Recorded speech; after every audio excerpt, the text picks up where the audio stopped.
Thank you for joining us for another power-packed message from Dr. Myles Munroe, provided by Munroe Global Incorporated and MunroeGlobal.com. We transform followers into leaders and leaders into agents of change.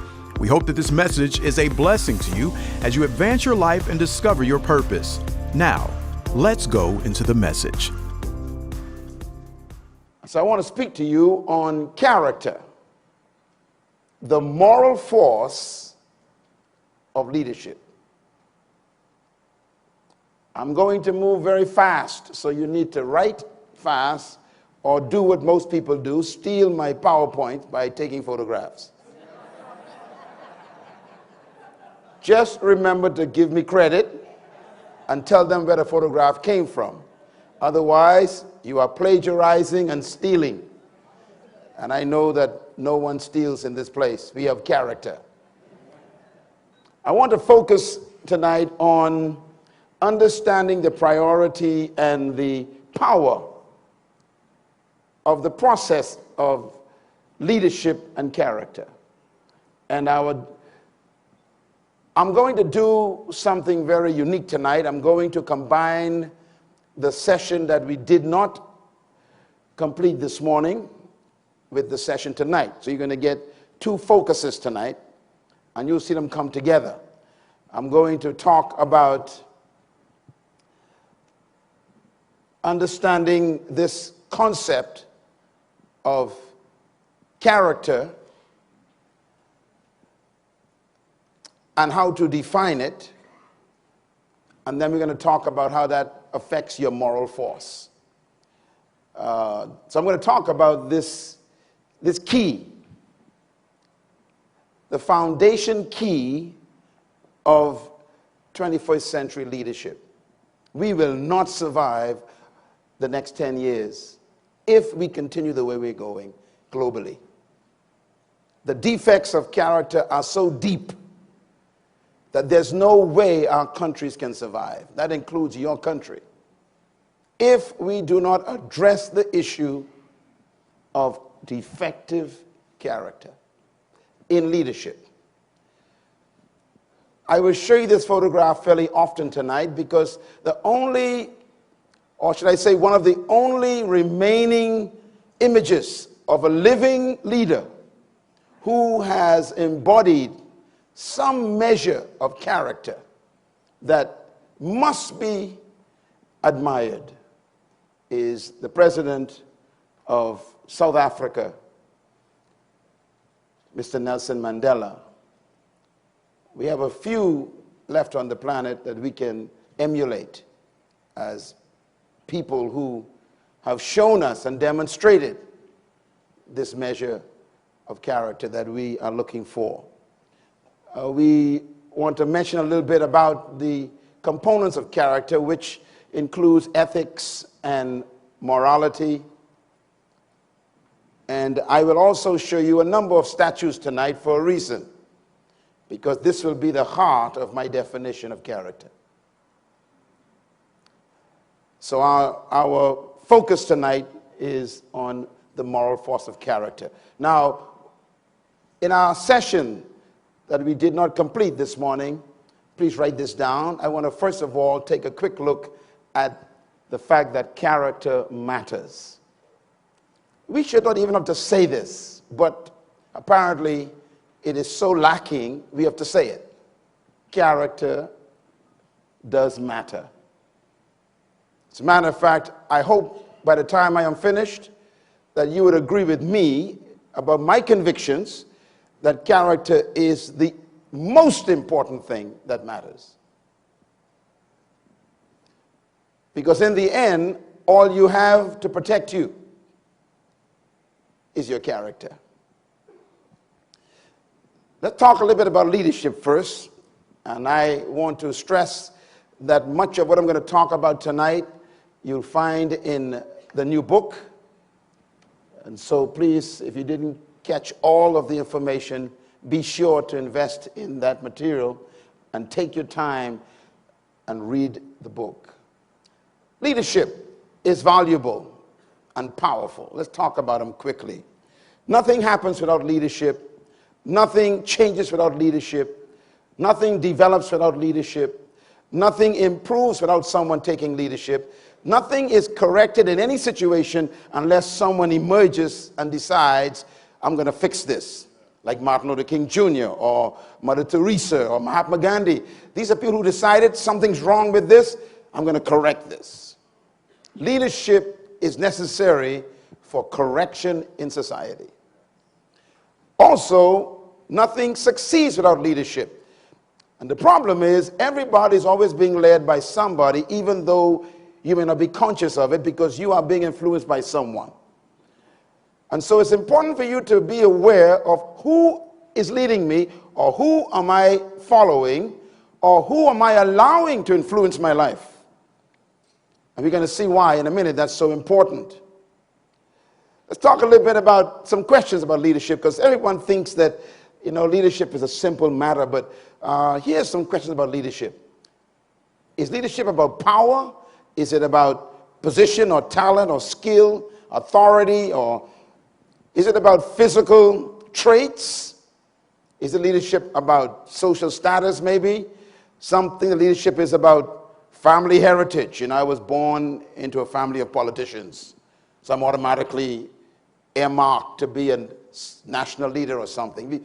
Or I was born into a family of pastors, so I'm automatically earmarked to be a spiritual leader or something. This is not necessarily true, but people take this kind of thinking and they try to make that a part of their leadership mentality.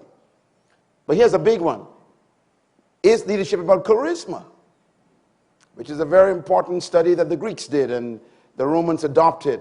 And of course, they have exported that to us in our colonization experience, that there's certain gifts that a person has that makes them different from everybody else. This is very dangerous. They call it charisma, which is a Greek word that means giftings of the gods. What about leadership concepts and philosophy? I always give you mine.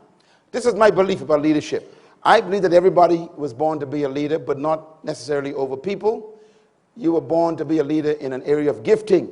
And therefore, trapped in every follower is a hidden leader that needs to be released. And you were born to become that leader, but the process is important. Every human being possesses, I believe, the capacity to be a leader, but most of them will die never manifesting that capacity. And I also believe that you were born to be a leader by attracting people to your gift. And you serve them your gift. It is that service that makes you valuable to the people. So leadership is not about your personality. It's not about your skills or your academic achievement. It's really about you serving your gift to your generation. The problem is, if you never find your gift, you will never find your leadership. And so leadership has more to do with self-discovery than it has to do with finding followers. This is why all true leaders never sought followers, none of them. They were too busy pursuing a passion based on a gift that they discovered that they were born to serve their generation. So leadership really is about serving yourself to the world. I call it self-distribution. I remember the question was asked, who wants to be the greatest? The answer was, whoever can be the greatest servant. Not necessarily slave or subservient. It's talking about whoever can serve himself to the world the best. The world will consider him great, of course, in the eyes of the Creator as well. So this is what my philosophy is. Now, my definition of leadership is always important for me to repeat, because I never assumed that everybody heard me before. And plus, these CDs travel the world. What is leadership? My definition is simple, yet complicated. Write it down. Leadership is the capacity to influence others through what? Inspiration, not manipulation. And that inspiration is generated by a passion, motivated by a vision that the leader develops or exposes. And that vision is birthed from a conviction in the heart of the leader. That conviction comes from a sense of purpose that they discover. So it's a very interesting complication of becoming a leader. It's a process. I always tell people to become a leader, you have to turn the sentence upside down and start from the bottom. In other words, to become a leader, you must first discover your purpose, which then leads you to a deep conviction that you were born to do something important for humanity. That conviction, it shows up in pictures. So we call it vision. That vision becomes a passion for the person. That passion inspires other people, and once you inspire people, you can influence them, or they allow you to influence them, and that influence is what we call leadership. So true leaders never seek leadership. They are too busy pursuing a purpose. So when a person wants to be a leader, tries to be a leader, pursues to be a leader, that's a very dangerous person. If you study true leaders, most of them are reluctant leaders. They never wanted to be leaders. Circumstances drove them, or a passion drove them, or a conviction took over their lives. This is why true leaders never seek power. Matter of fact, some of them actually hate power. They love to empower. Completely opposite.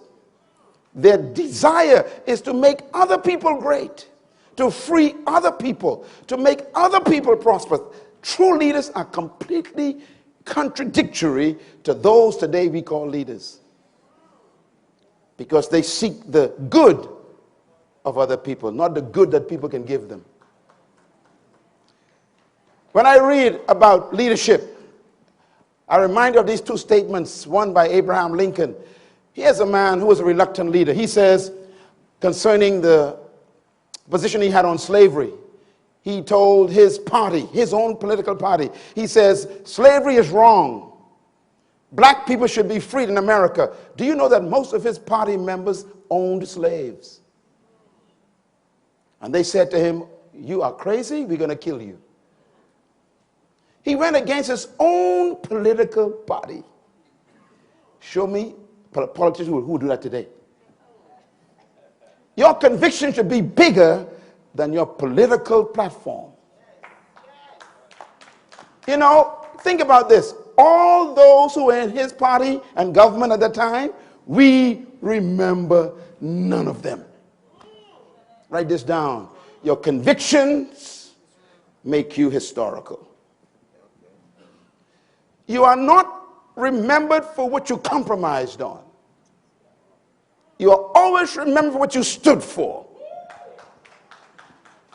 If you compromise, I guarantee you'll be forgotten easily. He said these words, I have said nothing but for what I am willing to live by, and if it be the pleasure of the Almighty God to die by, end quote. The guy says, look, I'm already dead when it comes to this conviction about slavery. I always say that real leaders are dead people. That's why you can't hurt them, you can't insult them, you can't criticize them, you can't oppose them. Why? They can't feel. They are dead. They've made a decision already. They have an agreement and a contract with death. Some of them actually invite death into their lives. Like Mahatma Gandhi, who sat in that prison and said, I'll never eat another morsel of food until the people of India are free from the yoke of colonialism from Britain. He imposed his own death. No wonder why they had to make sure he didn't die on their hands. Here's another one, almost 100 years later. Read. It says what? It is an ideal for which I hope to live for and to achieve, but if needs be, it is an ideal for which I am prepared to die, end quote. Don't they sound like they know each other? Two different lifetimes, separated by years and years and decades, and yet the same spirit. These are dead men. That's why you couldn't kill them. I believe one of the greatest statements about leadership is found in these words. If you save your life, you will lose it. But if you're willing to lose your life for a cause that is noble, they will never erase you from the books of life. You know, in this conference, you got a choice whether you will be remembered or forgotten. And most people are so useless to their generation that they literally need a tombstone in the earth to remind us that they used to be here.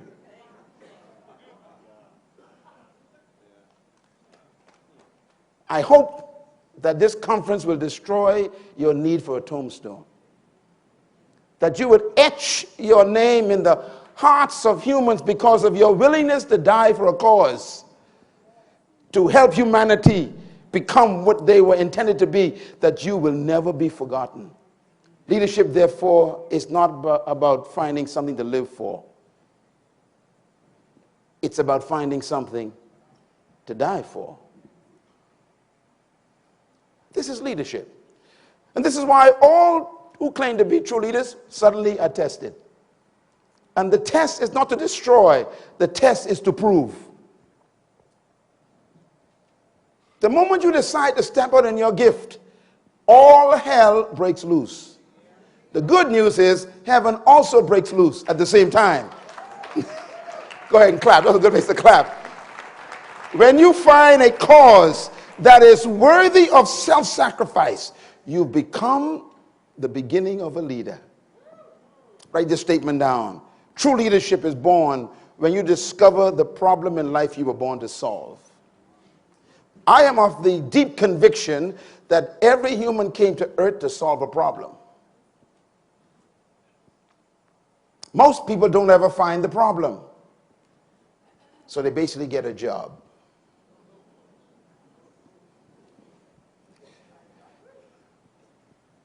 The fourth statement on this slide is very important. True leadership is a personal commitment to sacrifice yourself for a public cause. This is very important. True leadership is what? A willingness to personally sacrifice for a public cause. Some of the things I've been through in this country, what they did to me, personally, I was willing to bear it. You think about Mr. Nelson Mandela, who I will refer to a lot tonight. This man had a wife and children and decided he would give up his family for 27 years. A personal sacrifice for a public cause.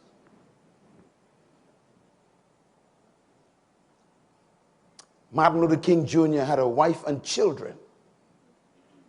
I spoke to his daughter many times, Bernice, and she would say to me, I don't know my father.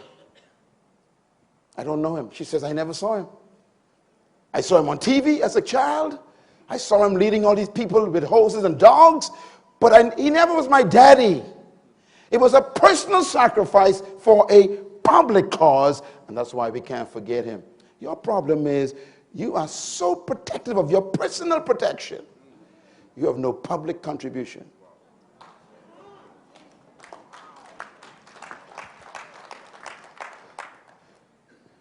This is leadership.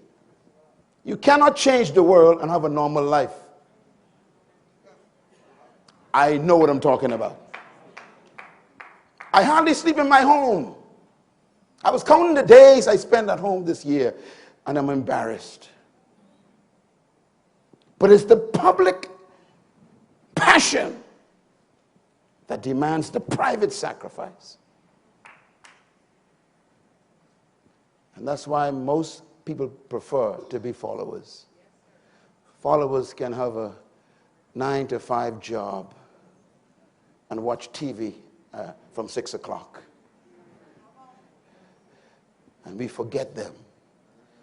And we put tombstones where we lay their bodies to remind us that they used to be here. What a tragedy. I put it to you, when I think of this woman, Mother Teresa, a simple teacher of high school in India, decided, I'm going to quit my job. And she used her last paycheck to buy food from the street vendors to distribute to the beggars and the lepers on the street, would you use your last paycheck for other people? Personal sacrifice for a public cause. Write this down. True leaders do not seek followers. True leaders attract followers. Why? Because followers are attracted to the person's gift. They are attracted to the person's passion that makes them attractive. And that's what makes the leader the leader. People are attracted to their gift. It's like a fruit tree. A fruit tree never brings its fruit to you, because its fruit is its gift. It attracts you. And this is why attraction inspires people to submit their energy and their time and their resources to your public cause. Can I just warn you that when people start gathering around you, never believe it's about you. See, the problem begins when you think it's all about you, that you are the leader. No, you have something that they want. And this is why most of the worldly celebrated people, famous people, always collapse under the weight of what they call fans. Because they think people come to them. I know why you're here. You came here to this country not because of me as a person. I know my gift. And it doesn't belong to me. Can I suggest it this way? A fruit tree never eats its own fruit.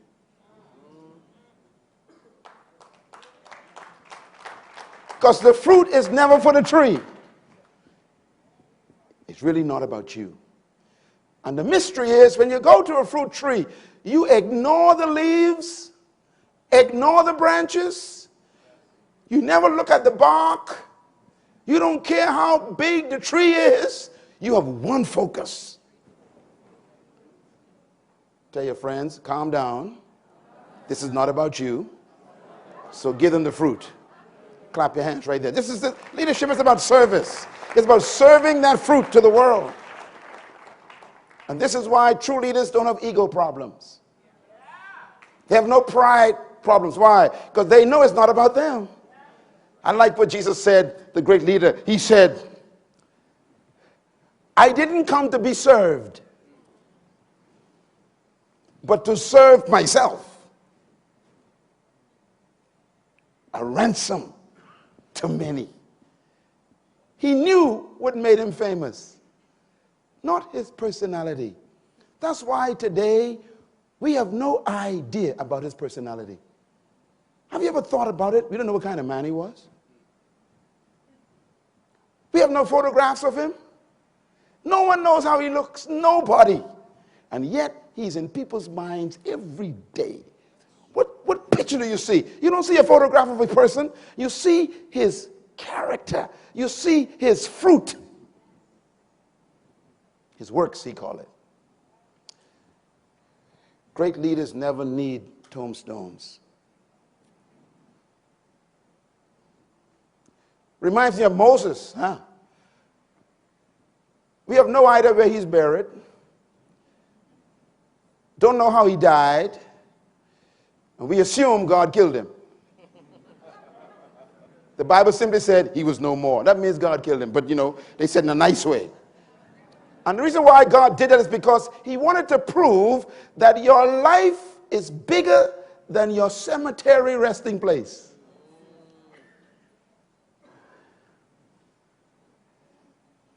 Live in a way that it doesn't matter where they bury you.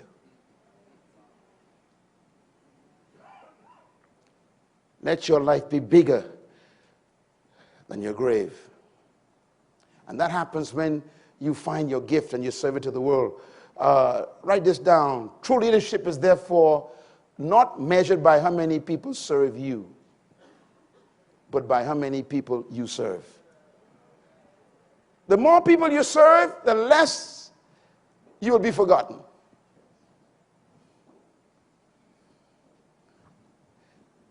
%90 of the people on the planet Earth are focused on self-preservation, looking out for their own selves. You spend your life living for people, you will never die. This is true leadership. I want to therefore say to you that leadership really is not just finding a job. Let me give you a list of what I call the kind of leader we need in this century. First, we need leaders who can plan. Secondly, leaders who can make tough decisions. Thirdly, leaders who can inspire and motivate people instead of manipulating them. Fourthly, we need leaders who can respond to change, flexible. And then we need leaders with honorable character. And I put that at the bottom because that's what we want to focus on in the next few moments. Character. True leadership is not a right, they say. It's a privilege. People don't have to follow you. And I always make a point here, write this down. Trust is the currency of leadership. In the economy of human influence, trust is the currency. You cannot lead people who don't trust you. So the problem is, where do you get trust from? And my conclusion is, trust is a product of character. A person of character can be trusted even in their absence. That woman downtown in my country, we are not there. We are on a different island tonight. But I can tell you exactly what she's doing in her absence. Why? She is character. She can be trusted in a hurricane to still be there. She can be trusted in the heat wave at 100 degrees Fahrenheit. She can be trusted when the rain comes like acid. She just sits there. I wonder what makes you collapse. Temptations in the dark. What do you do when everyone is sleeping? What would you do if no one would ever find out? What do you do when no one is watching? These are questions of character. Character is displayed in public, but tested in secret.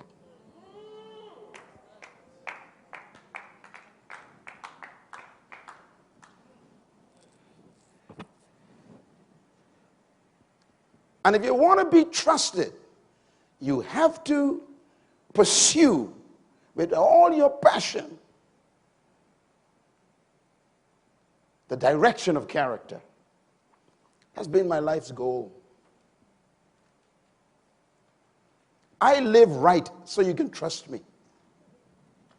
Because trust is not a gift.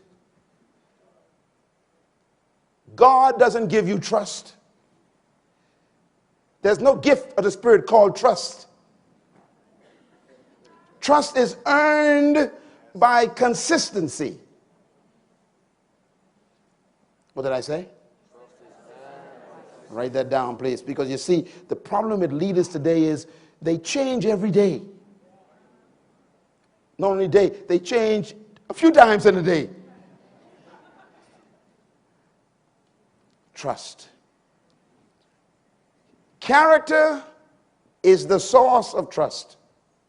And so if we can focus on trust, we can understand how leaders can fulfill their roles. Let me give you the roles of a leader real quick. Leaders, first of all, are supposed to provide vision for people, and then they transfer that vision to the people. They're supposed to build a team to carry the vision out. They're supposed to empower that team and trust them with responsibility. They're supposed to direct the team toward results. They're supposed to manage priorities, which is very important. And then leaders must possess and live by values, which means that they must cultivate a high standard of moral ethics. I don't trust a visionary who has no values.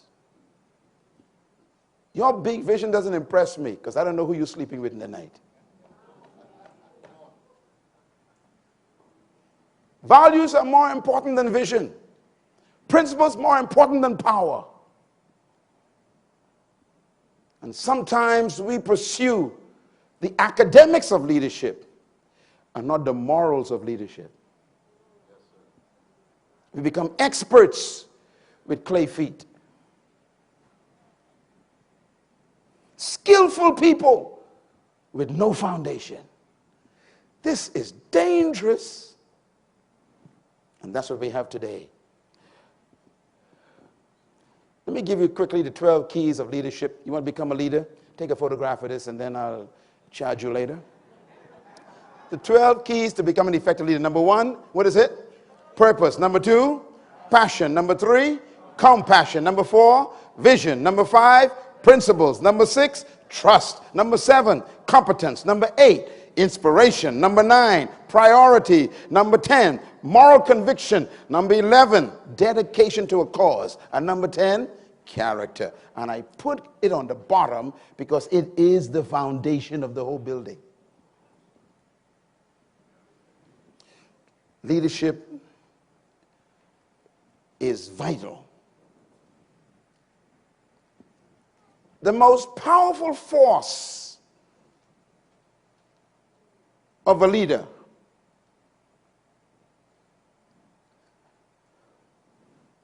is character. It's a force. It has its own energy. Ladies and gentlemen, I wish I had 2 weeks to talk to you about this. I really wish I did. Because please read the book. I spent 12 years with that book. When I realized that character, a person with character don't have to say a word. They can walk into a room and change the atmosphere by their physical presence. There's such a force. Write this down, please. Number 2, character protects the leader. It protects the leader's life, his leadership, and his legacy. Character protects the leader's life. It protects the leader's leadership and protects the leader's legacy. When Mr. Bill Clinton died, what will you remember? That young lady's name still comes back. His legacy was canceled.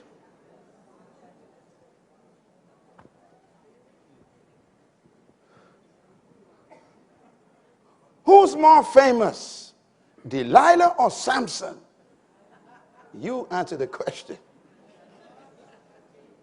Ladies and gentlemen, your character is all you got. And I hope that this summit will put so much fear in you that you will never again consider the possibility of selling your character for any price. Clap, man. You make me nervous. Sound like y'all want to make deals with your character. I would rather walk away from everything and keep my character. I'd rather lose all of your friendships and keep God's love with me. Don't sell your character. Write this down, please. Character is the manifestation that shapes who you will become. Your character controls your development. It tells you what you will become. You can actually control what you will become by protecting your character. Without character, every other aspect of leadership is at risk. You know that. You've seen the flies fall. You've seen the big, heavy players collapse. Somehow, we think we are so smart, it'll never happen to us. I've come to make an announcement. It will. If you tamper with your character.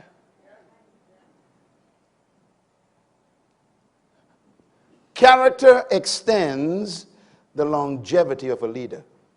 Write it down. If you want to make it to the end, it's not difficult. Just decide in this session that you will live the rest of your life protecting the integrity of your character. I won't leave you without instruction before we close. I'll show you what character is so you can know exactly what to do with it. But it will determine your longevity. In my circles that I move in, which is a few circles, I meet people in politics, in business, in religion, and in all kinds of corporate settings, and I could almost earmark the ones who won't make it.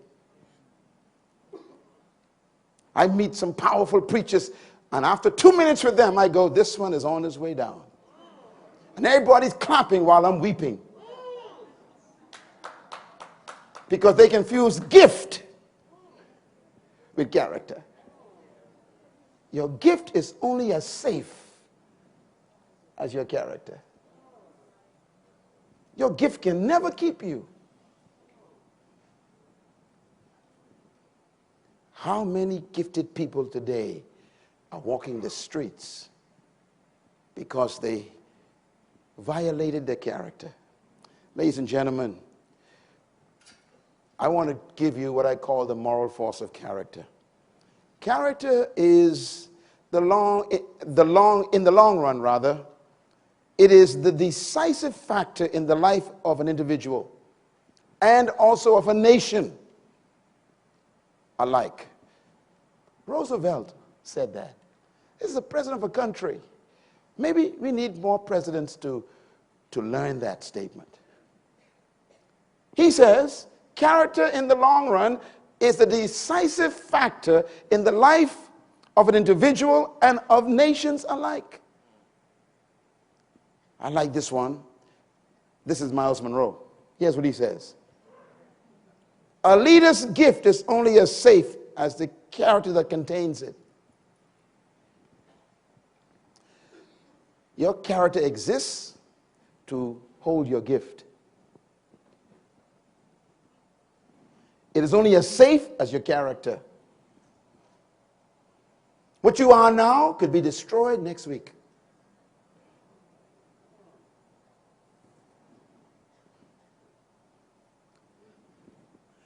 Another one I thought was interesting, and you'll find this in a new book. I talk about this. A leader's values are personal, but they are never private. I repeat, as a leader, your values are personal, but they're never private. In leadership, there's no distinction between your personal life and your public life. We get this idea, somehow it exists in our leadership psyche that what I do privately is no one's business. It is everybody's business. The minute you spend my tax money, your private life is my business. Oh boy.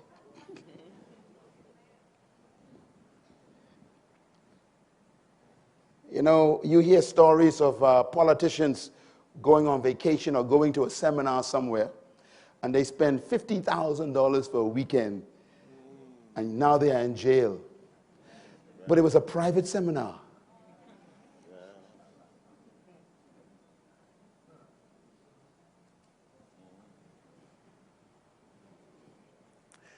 Your values are personal, but they're not private. I keep myself privately clean to protect my public life. How about you? Because your private life can cancel your public life.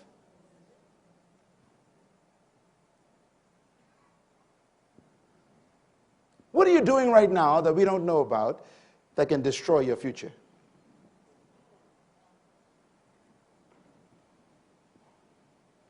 You came to this conference to cancel that behavior.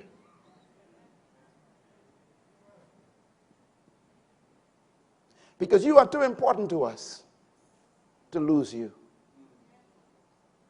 The gift you have is so vital that the world will be robbed by your private foolishness. I need you to be faithful. I need that. Because you are my friend.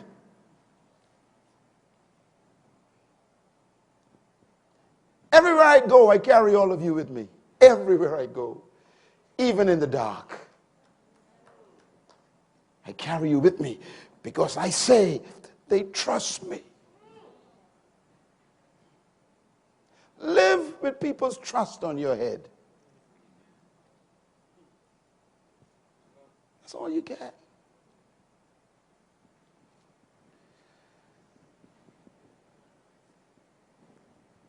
Charisma is a dangerous thing.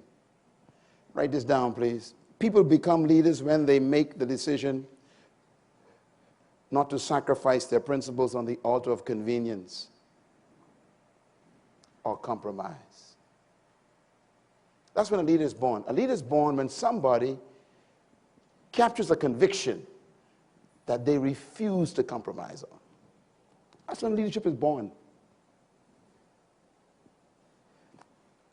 In other words, the greatest leader of all times said these words: "What good will it be for a man if he gains the whole world and yet forfeits his soul?" And then he asked a question: what would you give in exchange for what you could become?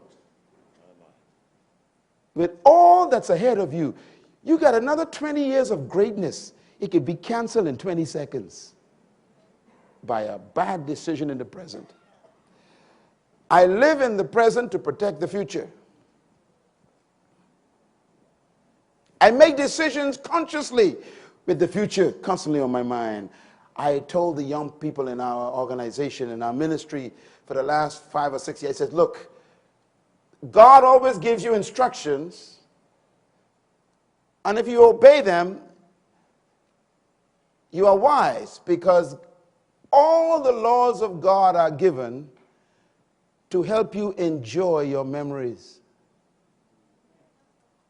Please buy the CD just for that statement, because you don't understand what I just said.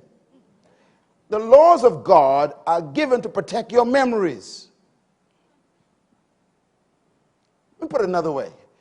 Before you make any decision, ask this simple question: will I enjoy remembering this? It's a tough question. You know this woman ain't your wife. She been calling you for the last 5 months.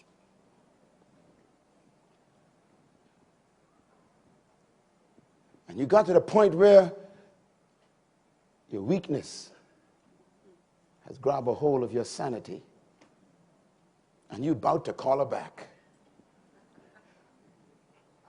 And the auditor in your mind calls you first on the phone of life and say, will you enjoy remembering this? You see, there are people sitting right next to you who got memories they wish they could forget. And it happened 50 years ago.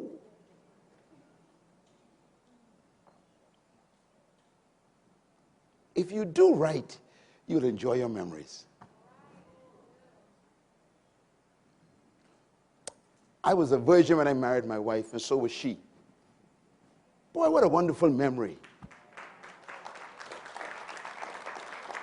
What a memory. Not many in this room got that joy. made some dumb decisions. Don't add to the ones you hate to remember. Thank God for forgiveness. You know, the Bible is an interesting book. The Bible never says that you will forget them.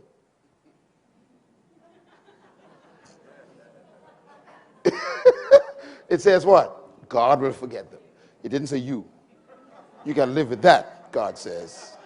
That's a dumb decision you made. You live with that. I'll forget them. See your forgetfulness, but you got your own ocean. Tell your neighbor, if you won't enjoy it, don't do it. Say it again. If you won't enjoy remembering it, don't do it. Look them in the eye just in case they think about doing something next week. Come on, tell them. If you don't remember,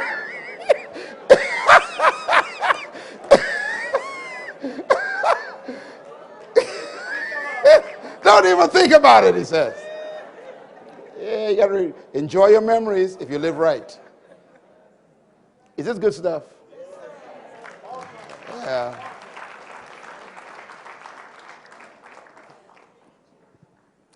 I want to give you then some things about character. And write this down. Character prevents a leader from hurting those around him. Write that down somewhere. Repeat that in a speech. Character does what? Prevents a leader from hurting those around him. Wow. Oh, what a beautiful thing. If Tiger Woods had only thought, my personal decision is not private. He hurt millions of people, including me. Sure he did. I was so proud of this young man.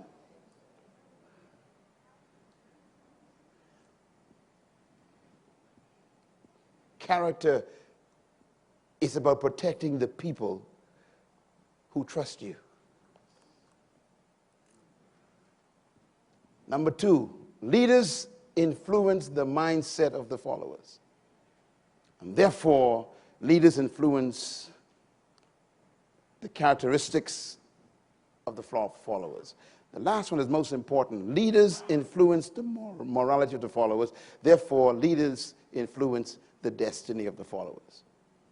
You can destroy people's destiny by your personal character default. We must have leaders who protect the people by their character. You know why it's good to talk about this in a meeting like this, in a summit like this? Because you with people who believe the same thing. So you got a support system here. And I hope you come back every year thinking, I'm going with my friends. We are a different breed of leaders. We are the ones who set new standards. We found some people who believe you can live right and still become a billionaire. Clap loud.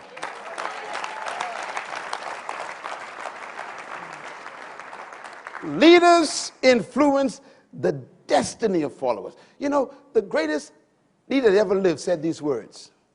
If the blind lead the blind, they don't go in different ditches.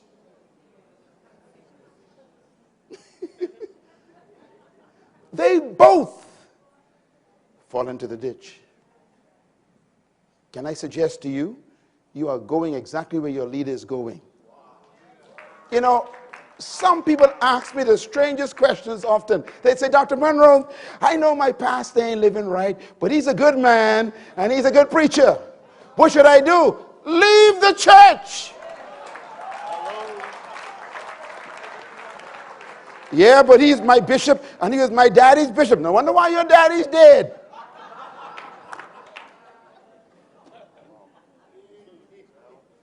You don't cover for nobody. If the blind lead you, same destination. There are some people who, I could call 1,000 names who I associated with, and then I discovered something about their character. I confront them. I always do. I confront them privately. And they refuse to change. I tell them, I will never come back here again. Sometimes you notice I don't go to certain places anymore. It's because of a character discovery.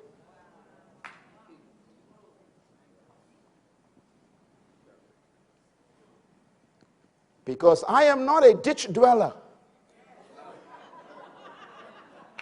Tell your neighbor, I'm not a ditch dweller either. I don't dwell in ditches. You're on your way to a ditch, you go by yourself.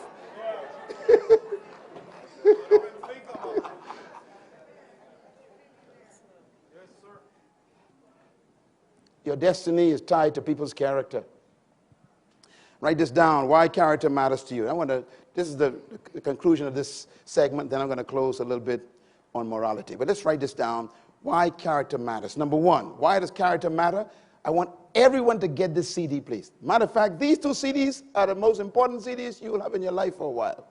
The one you heard just now, about this one thing, boy, that's powerful, Doc. Thank you so much. Oh, you got me. Give me another hand. That's awesome stuff.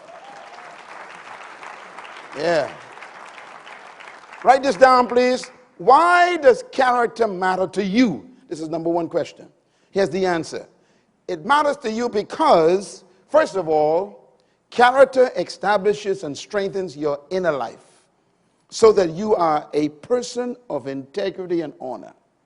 Number two, why does it matter to you? Because it enables you to effectively fulfill your purpose and potential. Why does character matter to you? Number three, because it protects your leadership and your vision. It prevents you from canceling your vision and leadership permanently and enabling you to leave a legacy for your own generation and future generations. Character lives beyond you. And that's why it is important to you. It is important to you because it protects you and generations.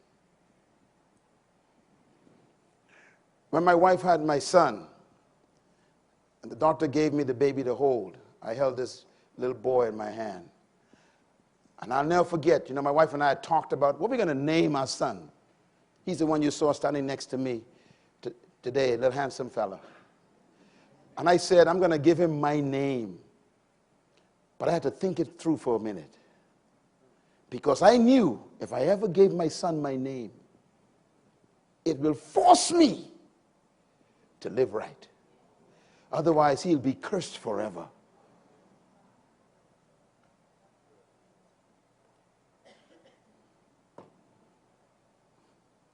I want my son to enjoy being named Myles.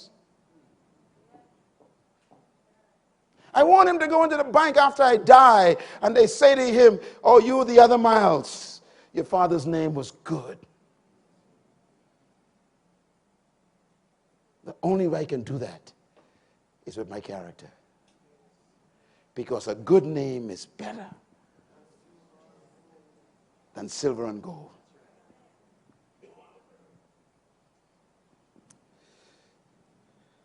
Protects generations.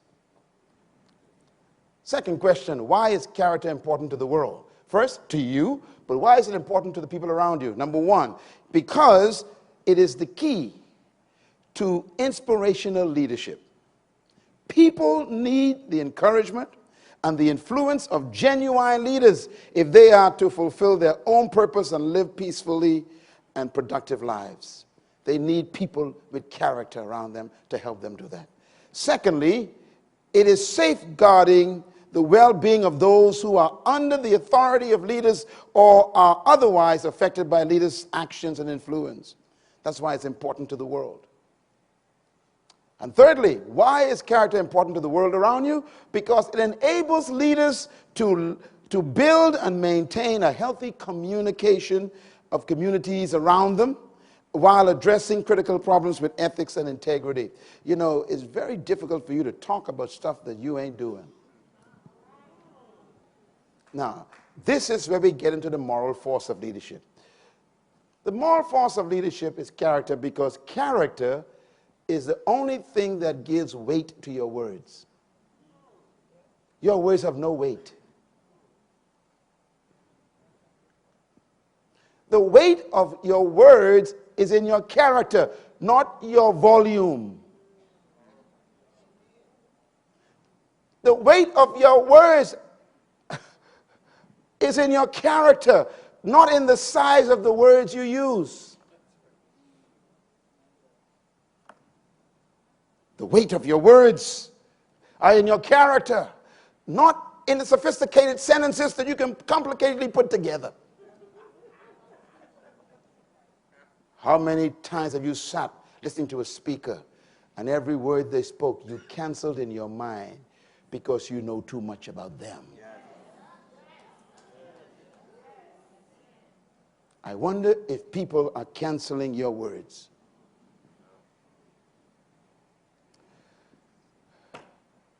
I live my life to make my words heavy. Write that down. Live your life in such a way that every word is heavy. But I will give you even a better suggestion. Live your life in such a way that your silence is heavier than your words.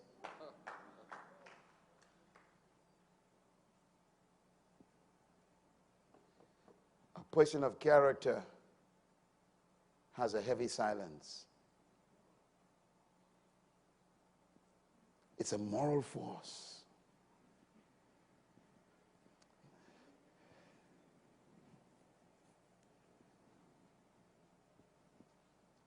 Never give an excuse for not trying to be perfect. I'm going to say it again. Never give an excuse for not trying to be perfect.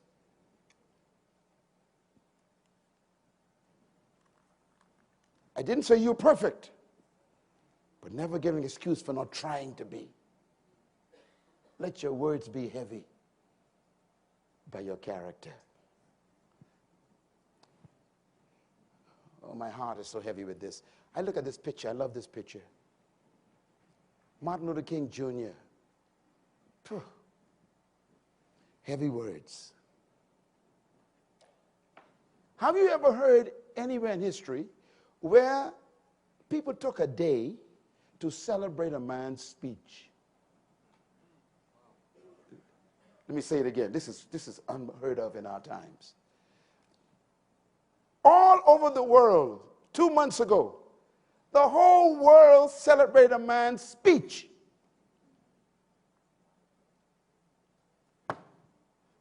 There are millions of books on the shelves, and no one celebrates them. It wasn't his words, you see.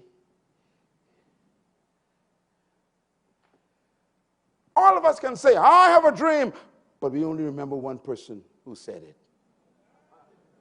Because his character made the words heavy. How heavy are your words? I've heard preachers preach, oh, Lord, I'm sitting there, turn it off. Why? I know you, man. And you got people shouting amen after you. They are so stupid. Some of them even know you and still saying amen. I mean, I'm like, oh, everybody's blind. Jesus said, they both go into the ditch. And really, I'm not taking this lightly. This is serious. Your weight of your words is your character. Don't prepare a sermon. Prepare your life. Because your sermon is only as good as the life that backs it up. Your character gives your content weight. This is what it's about, man. It's not about getting applause. Because people can clap for a musician or a magician.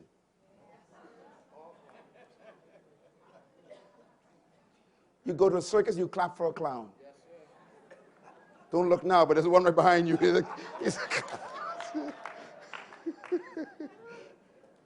Everybody say character. It's the moral force. Write this down, please. To educate a man in the mind and not in morals is to educate a menace to society. Write that one down, Doc. When I read it, by the way, this is in my new book. I had to put it in. This is so powerful. To educate a man's mind, but not his morals, makes him a menace to society. That's why our crime rates are so high. We're not educating people morally. We tell them go to school and get an education, but they don't get the right education. We tell them how to make money, but not how to spend it. We tell them how to make friends, but not how to make the right ones. The moral force of leadership. Write this down, please, very important. A people who values its privilege above its principles soon loses both. I repeat, a people who values their privileges above their principles will soon lose both of them. And we've seen it happen, and it's happening again. As a matter of fact, I think those from the United States, you are in danger.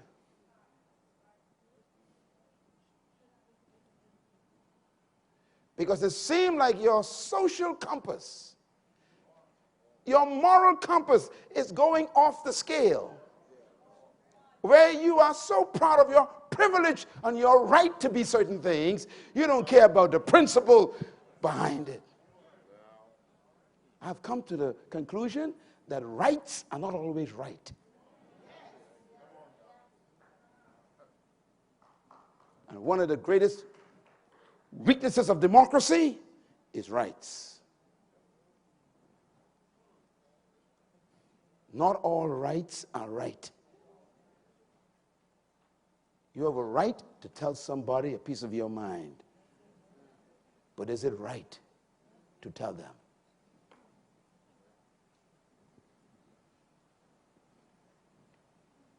You have a right to sleep with who you want to. But is it right to sleep with who you want to?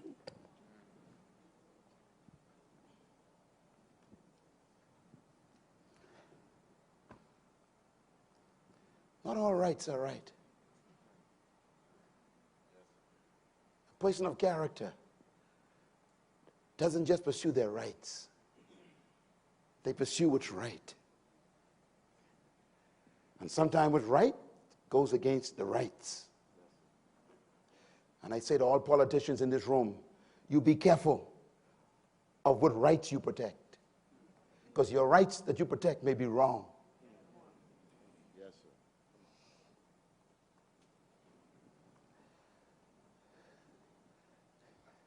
There is a built-in moral monitor the Creator put in every human being where they know what's wrong.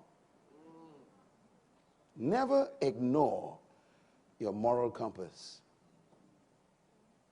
You never win. Whatever you compromise to gain, you will lose. And the story goes on, doesn't it? Write this one down. If an individual has strong values, he doesn't need a lot of external laws or rules to govern his life. The stronger your values, the less laws you need. You can tell when a country is dying. The law books continue to grow.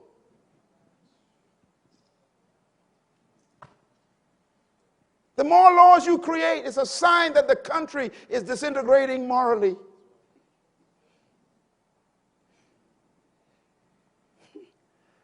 They made a law some years ago that a child could take their parents to court. Now, that's a sign that that society is about dead. When the children can take their parents before a judge, it's over. And you put a law in the book. When the government becomes the custodian of your own children and tell you how to correct them, your society is dying. Your personal values have gone. But I got hope, you know. The Global Leadership Summit is producing leaders over the last 20 years who are changing their countries, man. They are bringing back moral conscience into the social conversation. They are bringing back moral sensitivity back to the political arena. They're bringing it back to the religious arena, bringing it back to business. I want you to leave here with such a power that your speech will be less and your impact will be more. What a force. And so I thought I would close on this woman again. What makes this woman the perfect example of character? Here's why. Because the word character actually is defined in the simplistic term as fixed. It means fixed.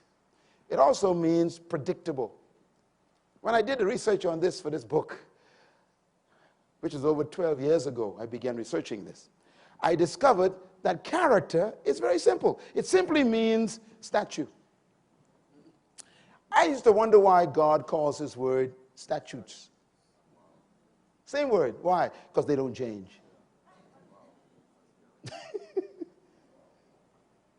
The word actually means set. Now, this is the word that the contractors use. You know, the masons use this. When you have wet cement, you know, you kind of work it, and then you let it set. Set means it's over. It's dry. You can't play with it anymore. That's the word used for character. Set. Let me ask you, are you dry yet? Are you dry in the most important areas of your life? Where no one can play with you anymore?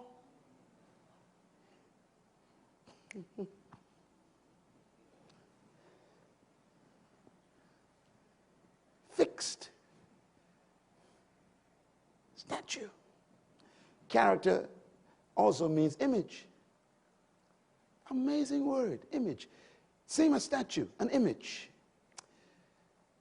Set. A person with character is fixed. Therefore, character, simply put, is the quality which is unchanging. That's what it means. You are not for sale. No one can play with you anymore. You are dry. Are you dry? When it comes to money, are you fixed?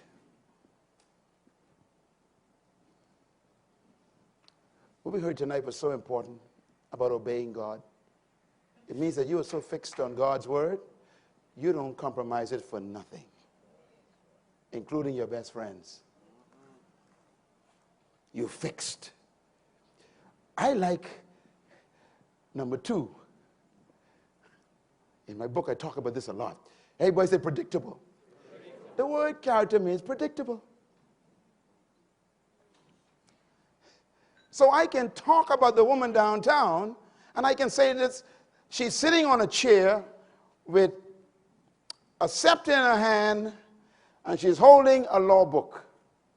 She's smiling, and she's wearing a robe, and she is sitting down on a throne. I can say that in her absence. Why? She's predictable. I can tell you what she would say in her absence. If you called her stupid, I can tell you what she would say to you. If you spit on her, I will tell you what she will say to you. And what she will do. I know what she will do. Why? She's fixed. If it rains cats and dogs, I can tell you exactly what she's doing if it rains. I can predict what she does if there was a hailstorm. I can predict what she does if a pigeon sits on her head and releases himself. I can predict, without even being there, what she would do if you tell her you hate the color of her skin. How can I predict that? She's fixed. Can I predict what you would do in every circumstance? I mean, if somebody offered you to pay off your mortgage, if you just kind of wink at the invoice or give their company the contract, I mean, are you fixed?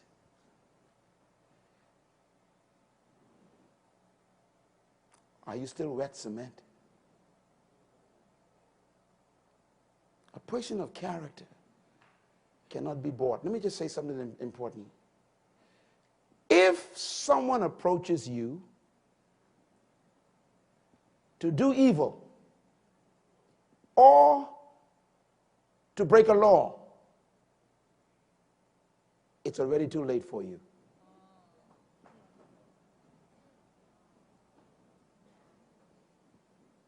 You are in trouble. I'm going to say it again. If they approach you to break a law or compromise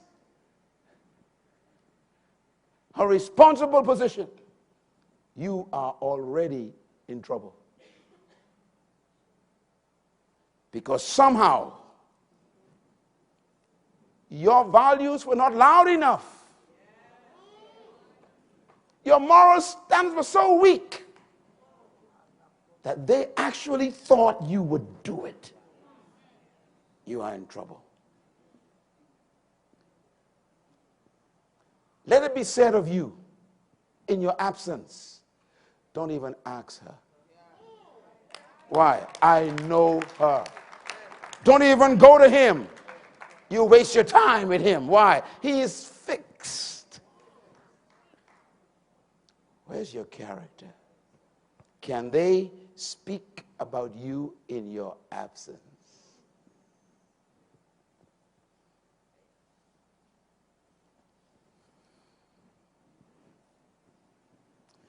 Take this CD, give it to your friends back home, especially those in top leadership in your country, because they were never taught in a session on character.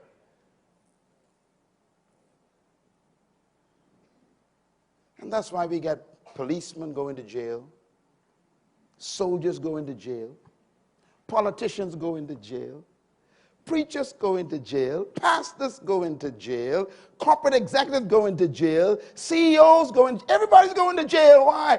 Because no one had taught them the most important part of leadership.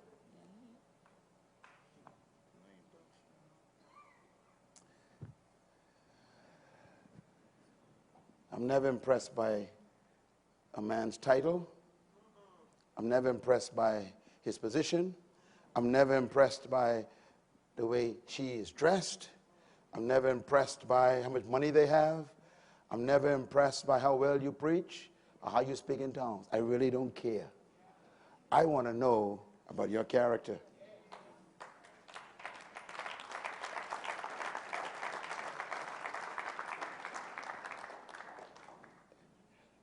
Let's close this. Each one of these is called characters.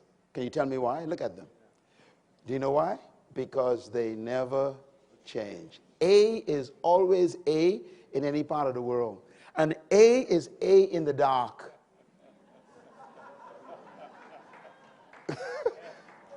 One and two is always one and two, whether you are in China, Asia, Japan, Bahamas, or the United States or Canada. The number doesn't change. That's why they are called characters.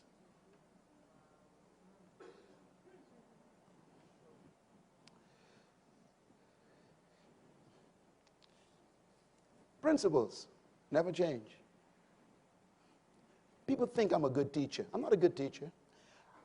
I just have a good memory. That's all. I remember the principles. If you want to be a great teacher, just learn principles. All of my books are just principles. That's why they are sold all over the world in every language, 59 languages. Why? Because it doesn't matter what language it is in or what country it goes into, principles are the same in every environment.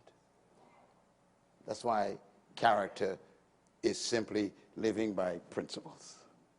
We heard it tonight. You never sacrifice your convictions for anything. Are you glad you came out here tonight? All right. We got to do a little bit a classroom exercise. Read number 1 out loud. Everybody go. 1, 2, 3, read. Character is a commitment to a set of values without compromise. Number 2, character is dedication to a sense of standards without wavering. Number 3, character is self-imposed discipline in keeping with moral convictions. Number 4, character is a constant effort to integrate one's words, deeds, and action. Number 5, character is sacrifice for principles. And number 6, character is integrity. All right. I got a lot more to say, but we can pick up here. Now, listen to me. The last word, write the word integrity down. I want to show you something, integrity. The word integrity is from the word integrate. Write the word integrate down. Integrate means one. It means one. O-N-E. One. Okay.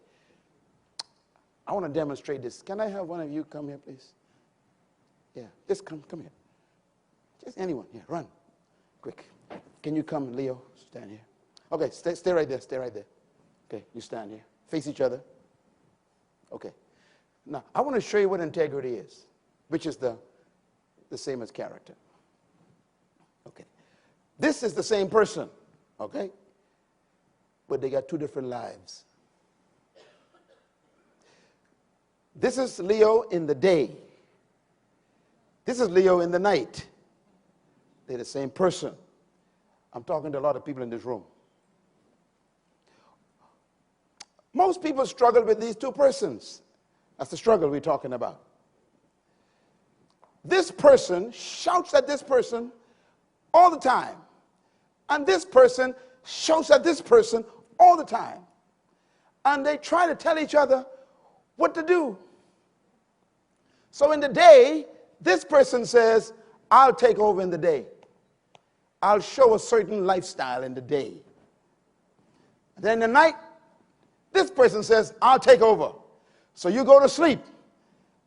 I come alive after 9 o'clock in the night. Okay. And you got these 2 diametrically opposed persons. They are not one. It's called hypocrisy. It's called faking it. It's called lying. It's called false representation. It is called a lack of integrity. Now, here's what your goal in life, this is your exercise for the next 10 years. Your goal in life is to keep moving these 2 closer and closer together so that the space between them becomes less and less. And they keep moving. And the way you do this is you keep giving them one law to obey until they become so close the space between the 2 is almost canceled, so that what you are in the day becomes exactly what you are in the night, until eventually the 2 become one. Okay, guys, take it easy. Become one.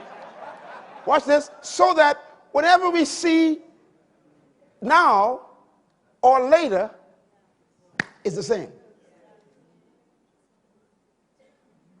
So that when you see this person, turn back to back. I'll share this with you. They feel better now. When you see this person, anywhere you see them, in the night, in the day, in a meeting discussing a contract, on a trip by themselves without their wives, wherever you see them, they're the same. And whatever they say comes out of the same mouth. Whatever they do is with the same body. So what they say and what they do and how they think and what they believe is one.